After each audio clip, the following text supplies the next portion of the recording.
I believe our society and our cultural norm, and patriarchy in particular, puts very restrictive lines around how you can love.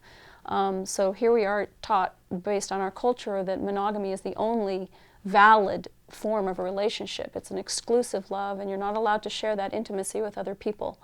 And by having those restrictive lines, it inhibits us from expressing our love in the many ways that we could.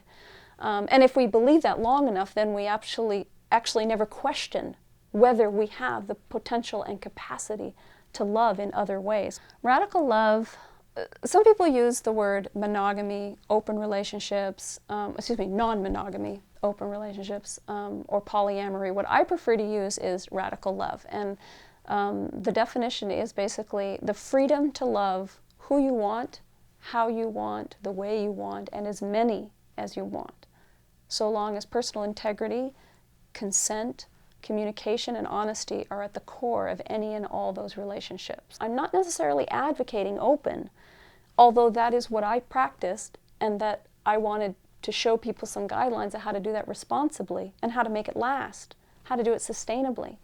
I still felt that there's many ways to love. There isn't just one way to love. It's not, sexual love isn't the highest love. It's one way to be loving with someone. So I felt like, what if we could cultivate a number of multiple relationships, be it a friend, be it platonic, be it sexual, be it romantic, be it whatever you define it.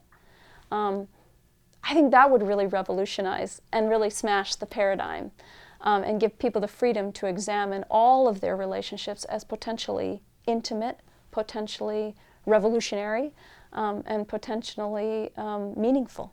And not just the relationship you have with the person who is your boyfriend.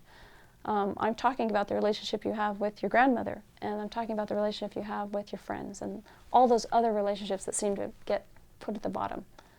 You know how they say we only use 10% of our brain, that we have this 90% capacity of our brain that we've never tapped into?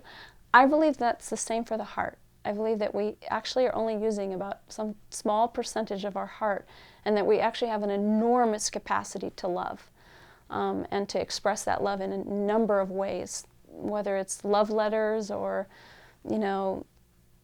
prayer, meditation, a meal cooked for someone you care about.